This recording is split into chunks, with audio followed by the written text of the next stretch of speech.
হিঙ্গলগঞ্জের বরুণহাট এলাকায় একটি ওষুধের ফার্মেসিতে পিঙ্কি বিশ্বাস নামে এক ডাক্তার বসেন। তার কাছে আজ মতিনুর নাহার নামে এক গর্ভবতী মহিলাকে নিয়ে যান তার পরিবার। ওই গর্ভবতী মহিলা একটু অসুস্থ ছিলেন, তাই তাকে ডাক্তারের কাছে নিয়ে গিয়েছিল পরিবার। ডাক্তার দেখে তাকে বলেন তার গর্ভের সন্তান মারা গেছে, তাকে অস্ত্রোপচার করতে হবে। সেই মতো রোগীর বাড়ির লোক রাজি হওয়ার পরে অস্ত্রোপচার হয়, কিন্তু মহিলার গর্ভ থেকে কি বের হলো তা পরিবারকে দেখানো হয়নি। যে শিশুটিকে অস্ত্রোপচার করে বার করা হয়েছিল সে জীবিত ছিল না মৃত ছিল সেটা কেউই জানতে পারেনি। পাশাপাশি ওই মহিলার এমন অবস্থা হয়েছে যে সে আর কোনোদিন মা হতে পারবে না। এই ঘটনার পরেই ওই মহিলার পরিবার এবং এলাকার মানুষ ক্ষেপে যায় এবং তাদের ক্ষোভের বহিঃপ্রকাশ ঘটতে না ঘটতেই ওই ডাক্তার ওই পলিক্লিনিক থেকে বেরিয়ে চলে যায়। এখন এই পলিক্লিনিক বন্ধ করে দেয় মহিলার পরিবার এবং বিক্ষোভ দেখাতে শুরু করে। তাদের দাবি ছিল পিঙ্কি বিশ্বাস আদৌ কোনো ডাক্তার কিনা সেটা পুলিশকে খতিয়ে দেখতে হবে, পিঙ্কি বিশ্বাসকে গ্রেপ্তার করতে হবে। পাশাপাশি এই যে পলি বিশ্বাস সেটাকেও বন্ধ করতে। আমার ভাগ্নি হয় এই পিঙ্কি সরকার গাইনো ডাক্তার, ইনি ওনাকে চিকিৎসা করে। কাকে চিকিৎসা করে? আমার ভাগ্নিকে। আপনার নাম কি? ভাগ্নির নাম হচ্ছে রুনা মতিনুর নাহার।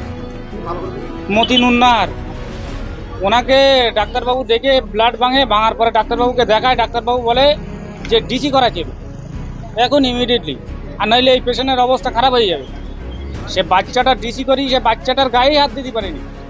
ডাক্তার ডিসি করিয়ে টাকা নিয়ে ছেড়ে দিয়েছে, ওষুধ দিয়েছে, যন্ত্রণা হচ্ছে, খাওয়াচ্ছি, কোনো ডিস্টার্ব, কোনো রকম যন্ত্রণা ঠিক হচ্ছে না হওয়ার পরে হসপিটালে নিয়ে গেলাম। নিয়ে যাওয়ার পরে হসপিটালের ডাক্তারবাবুরা বললো যে বাচ্চা তো এখনও পেটের ভিতরে আছে, আবার জীবিতও আছে। তারপরে এইভাবে রুগীটাকে ওরা কীভাবে দেখে ছেড়ে দিল, বললো তোরা যে রুগীটাকে নিয়ে এসেছি রুগী তো আর বাঁচবে না। আমরা বলতে চাইছি আমাদের তো ক্ষতিপূরণ লাগবেই, আর ওই ডাক্তারের সাথে আমরা কথা বলতে চাই, আর ওই ডাক্তারবাবুর আমরা প্রেসক্রিপশন দেখতে চাই। উনি পাশি ডাক্তার তো সেরকম আমাদের মেয়ে হয়, উনি গর্ভবতী ছিলেন এই প্রায় 2-2.5 মাস মতো। তো এনাদের কনভেন্সে আমরা পিঙ্কি বিশ্বাসকে ওকে দেখাই। এবার হালকা ব্লিডিংয়ের কারণে ওকে ওখানে নিয়ে যাওয়া হয়। ও ডাক্তার বলে যে আলট্রাসোনোগ্রাফি একটা করতে হবে। করার পরে আলট্রাসোনোগ্রাফি করা হলো। করার পরে ওনারা ডাক্তার বললেন যে একটা বাচ্চা যেটা পেটের ভিতরে আছে অর্ধেকটা নষ্ট হয়ে গেছে, অর্ধেকটা ভালো আছে, এরকম একটা ব্যাপার। এবার বললো ডিসি করাতে হবে। এবার ডিসি করানো হলো। এবার আমি বলতে চাইছি ডিসি যে করানো হলো, বাচ্চাটা পেটের ভিতরে নষ্ট হওয়ার জন্য ডিসিটা করানো, সেই ডিসি কিছু একটা তো পেটের থেকে বার করবে, সেরকম কোনো বস্তু পেশেন্ট পার্টিকে দেখানো হয়নি। দ্বিতীয়ত যেটা আমি মানবতার কাছে প্রশ্ন রাখছি এবং আইনকেও বলছি ব্যাপারটা খতিয়ে দেখতে, ডাক্তার, ডায়াগনস্টিক সেন্টার, ওষুধের দোকান, এই যে কমিশন, এদের এই কমিশন, তার উপরে মানবতা, তার উপরে আছে একটা জীবন, একটা ছোট্ট জীবন নষ্ট করার অধিকার কিন্তু কারণ নেই। আর সবচেয়ে যেটা বড় কথা, যে মেয়েটার সঙ্গে এটা হয়েছে সে আর কোনোদিনই মাই হতে পারবে না। নারীর প্রথম সত্তা হচ্ছে মা, সেই মা ডাক সে আর কোনোদিন শুনতেই পাবে না। এই যা কিছু হয়েছে ওই ডাক্তারের জন্য হয়েছে। ডাক্তারের নাম পিঙ্কি বিশ্বাস। আমরা চাইছি ডাক্তারের গ্রেফতার করা হোক এবং ডাক্তারের যাবতীয় সার্টিফিকেট যাচাই করা হোক এবং পেশেন্ট পার্টিকে ক্ষতিপূরণ দেওয়ার আবেদন রাখছি।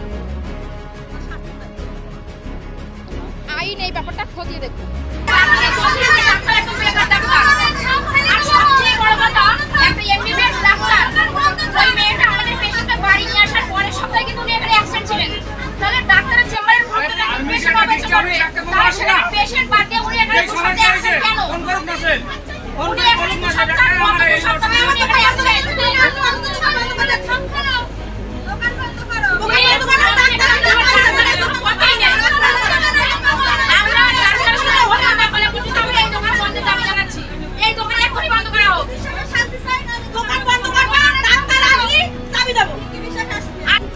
একজন ভুয়ো ডাক্তার।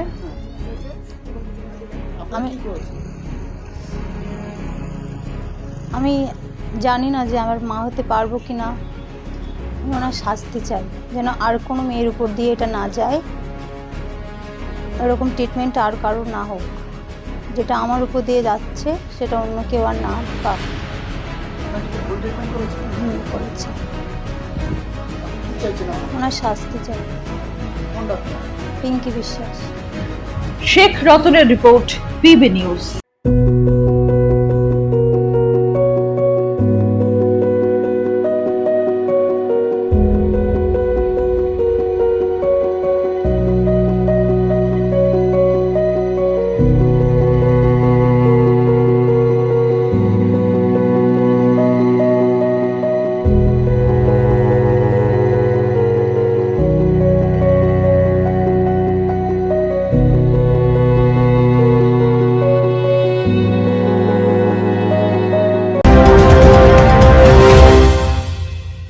ডিগ্রি করার পরেও চাকরি নেই? অথবা স্কুল কলেজের পাশাপাশি একটা কোর্স করে ব্রাইট ক্যারিয়ার বানাতে চান? মাল্টিমিডিয়া ইন্ডাস্ট্রিতে রয়েছে প্রচুর ভ্যাকেন্সি ও ভালো ক্যারিয়ার বানানোর সুযোগ। চলে আসুন মুপল ইনস্টিটিউট অফ অ্যানিমেশন এবং ডিজাইন বর্ধমান সেন্টারে। Animation, VFX, graphics design, video editing, digital মার্কেটিংয়ের মতো কোর্স করুন।